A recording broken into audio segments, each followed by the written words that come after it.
السلام علیکم ورحمۃ اللہ وبرکاتہ۔ کیا آپ جنتی بننا چاہتے ہیں؟ آپ کہو گے مفتی صاحب یہ بھی کوئی پوچھنے کی بات ہے؟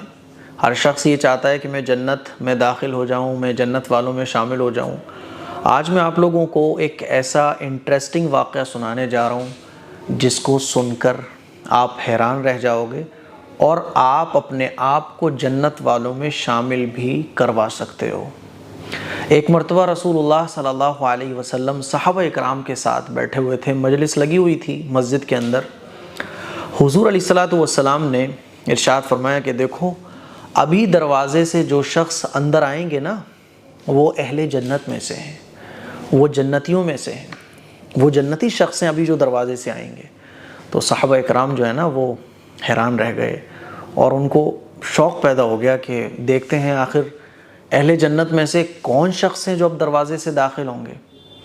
تو ایک شخص دروازے سے داخل ہوئے، ان کی داڑھی سے وضو کا پانی کے قطرے ٹپک رہے تھے، الٹے ہاتھ میں ان کے جوتے تھے، انہوں نے جوتے سائڈ سے رکھے اور مجلس میں بیٹھ گئے۔ اگلے دن پھر مجلس لگی ہوئی تھی، حضور علیہ الصلوۃ والسلام نے پھر ارشاد فرمایا کہ دیکھو ابھی جو شخص دروازے سے اندر آنے والے ہیں نا تو وہ اہل جنت میں سے ہیں۔ صحابہ اکرام کو پھر شوق ہوا کہ دیکھتے ہیں آج کون ہے۔ دیکھا تو کل والے وہی بھائی صاحب ہیں، جو کل آئے تھے وہی آج پھر اندر آئے۔ تو صحابہ اکرام کو بڑا ان پر رشک آیا۔ تیسرے دن پھر مجلس حضور علیہ الصلوۃ والسلام کے ساتھ صحابہ اکرام کی لگی ہوئی تھی۔ حضور نے ارشاد فرمایا کہ دیکھو ابھی جو شخص دروازے سے اندر داخل ہوں گے وہ اہل جنت میں سے ہیں۔ تو صحابہ اکرام کو اور شوق پیدا ہوا کہ آج دیکھتے ہیں آج کون اندر آتے ہیں۔ تو دیکھا کہ یہ تو وہی شخص ہیں جو پہلے اور دوسرے دن اندر آئے تھے۔ تو ایک صحابی ہیں حضرت عمرو بن عاص رضی اللہ تعالیٰ عنہ، حضرت عبداللہ ابن عمرو ابن عاص رضی اللہ تعالیٰ عنہ، وہ جب مجلس ختم ہو گئی اور وہ صاحب جو پہلے اور دوسرے اور تیسرے دن دروازے سے اندر داخل ہوئے تھے حضور علیہ الصلوۃ والسلام کے فرمانے کے بعد، تو جب وہ گھر جانے لگے تو یہ حضرت عبداللہ ابن عمرو ابن عاص رضی اللہ تعالیٰ عنہ ان صاحب کے پیچھے ہو لیے اور ان کے پاس جا کے کہنے لگے کہ میں آپ کے گھر 2-3 دن رک سکتا ہوں، کیونکہ میں نے اپنے گھر پہ جو ہے نا کسی جھگڑے کی وجہ سے قسم کھا لی کہ میں 3 دن تک گھر میں ہی نہیں آؤں گا۔ تو انہوں نے کہا کہ ٹھیک ہے تم میرے ساتھ آ جاؤ، میرے گھر رک لینا 3 دن۔ اتنا سادہ مزاج تھا صحابہ کرام کا کہ 3 دن میں آپ کے ساتھ رکنا چاہتا ہوں، مسلمان بھائی ہے، ایمان والا ہے، حضور کی مجلس میں بیٹھتا ہے، کوئی بات نہیں آ جاؤ۔ اور صحابہ اکرام بالکل کلیئر بول دیا کرتے تھے کیا میں 3 دن آپ کے یہاں رک سکتا ہوں اگر آپ کو کوئی تکلف نہ ہو، کوئی پرابلم نہ ہو۔ پرابلم ہوتی تھی تو وہ بول دیتے تھے بھائی میرے گھر میں اسپیس نہیں ہے، تھوڑی سی پرابلم ہے، نہیں رک سکتے آپ، جگہ ہے تو آؤ رک سکتے ہو۔ تو حضرت عبداللہ ابن عمرو ابن عاص رضی اللہ تعالیٰ عنہ نے کہا کہ میں 3 دن آپ کے یہاں رک سکتا ہوں۔ انہوں نے کہا ٹھیک ہے نو پرابلم آ جاؤ۔ اب حضرت عبداللہ ابن عمرو رضی اللہ تعالیٰ عنہ کے دل میں شوق ہوا کہ اب پتہ چلے گا کہ آخر یہ کون سا عمل کرتے ہیں جس کی وجہ سے اللہ کے نبی صلی اللہ علیہ وسلم نے ان کو اہل جنت میں کہا اور 3 دن حضور کے فرمانے کے بعد یہی دروازے سے انٹر ہوئے۔ ضرور کوئی بڑا عمل یہ کرتے ہوں گے، تبھی تو حضور نے فرمایا، اور 3 دن ان کو ہی بشارت ملی حضور کی طرف سے جنتی ہونے کی۔ گھر گئے، رات ہو گئی، کھانا وانا وغیرہ کھا کے سو گئے۔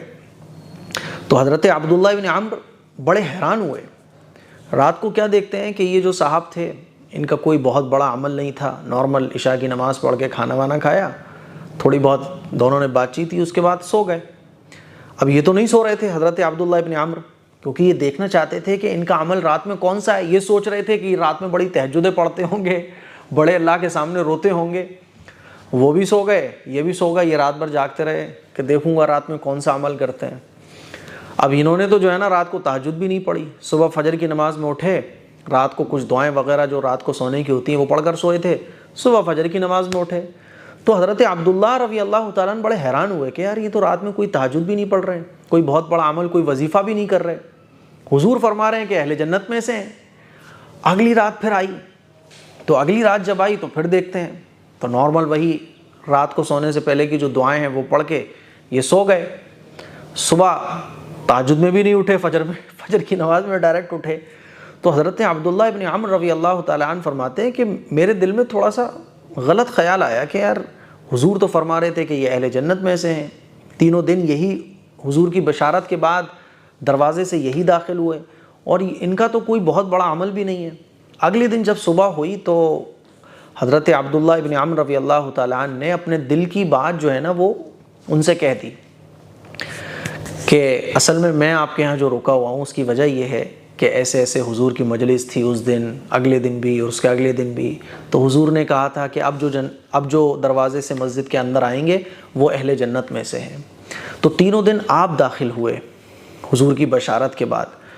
تو میرے دل میں جو ہے نا ایسے ایسے خیال آیا، میں آپ کے ساتھ آ گیا، میرا کوئی جھگڑا وگڑا نہیں ہوا تھا، بس میں جاننا چاہ رہا تھا کہ آپ کون سا ایسا عمل کرتے ہیں رات میں، کون سی ایسی اللہ کی عبادت کرتے ہیں جو اللہ نے آپ کو حضور کی مبارک زبان سے جنت والوں میں سے کہلوا دیا۔ تو میں دیکھ رہا ہوں کہ رات میں آپ کوئی ایسا کچھ عمل تو کرتے نہیں ہو، تو میرے دل میں تھوڑے سے برے خیال بھی آنے لگے۔ تو میں آپ سے چاہتا ہوں کہ آپ مجھے بتا دو کہ آخر آپ ایسا کون سا عمل کرتے ہو، کون سی ایسی اللہ کی عبادت کرتے ہو جس کی وجہ سے اللہ نے آپ کو اتنا اونچا مقام دیا کہ پیغمبر آپ کے بارے میں بول رہے ہیں کہ اس دروازے سے اہل جنت میں سے آئیں گے، وہ شخص آئیں گے جو اہل جنت میں سے ہیں۔ تو انہوں نے کہا کہ بھائی میں تو کوئی ایسا خاص عمل کرتا نہیں ہوں، نارمل 5 وقت کی نمازیں پڑھتا ہوں، کبھی کبھی تہجد پڑھ لیتا ہوں، ورنہ ایسا کوئی خاص عمل تو نہیں ہے۔ تو حضرت عبداللہ ابن عمرو ابن عاص رضی اللہ تعالیٰ عنہ جو تھے نا مایوس ہو کر جانے لگے۔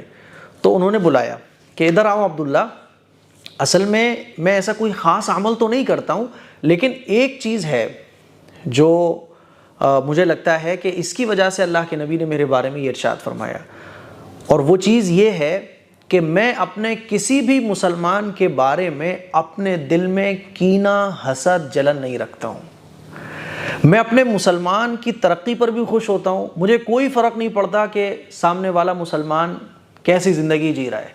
کسی بھی مسلمان کے لیے میرے دل میں جلن، حسد، کینہ، کپٹ بالکل بھی نہیں ہے، میں اس پر قسم بھی کھا سکتا ہوں، میرا دل جلن، حسد سے بالکل پاک اور صاف ہے۔ تو حضرت عبداللہ ابن عمرو ابن عاص رضی اللہ تعالیٰ عنہ کہنے لگے کہ یقیناً اللہ نے آپ کو جو اتنا اونچا مقام عطا فرمایا وہ آپ کے اسی عمل کی وجہ سے فرمایا، اور حضور نے جو یہ بشارت دی مجلس میں بیٹھ کر کے اس دروازے سے وہ شخص داخل ہوگا جو اہل جنت میں سے ہیں، آپ کو یہ خوشخبری اسی لیے ملی ہے کیونکہ یہی آپ کا عمل ہے۔ میرے عزیز بھائیوں، میری بہنوں، دیکھو وہ صحابی تہجد نہیں پڑھتے تھے، پوری رات میں کوئی پورا قرآن نہیں پڑھتے تھے، ان کا دل جلن، حسد، کینے، کپٹ سے خالی تھا، وہ کسی مسلمان کے لیے برا نہیں سوچتے تھے، وہ کسی مسلمان کے لیے بری بات نہیں بولتے تھے، وہ کسی کے لیے جلن نہیں رکھتے تھے، وہ کسی کی ترقی پر حسد نہیں کرتے تھے۔ اس وجہ سے ان کو اتنا اونچا مقام ملا کہ حضور نے ان کو اہل جنت میں سے ہونے کی صحابہ اکرام کی مجلس میں بشارت دی۔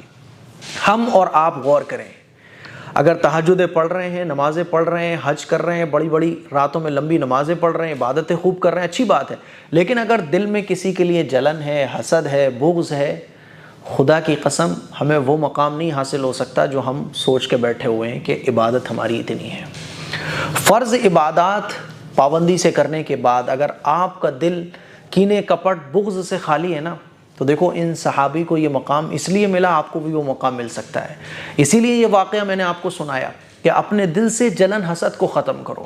آج ہم جو ہے نا وہ کہتے ہیں نا کہ آدمی اپنی خوشی سے اتنا خوش نہیں ہے نا، اپنے غموں سے اتنا غمگین نہیں ہے جتنا وہ دوسروں کی خوشیوں سے غمگین ہے۔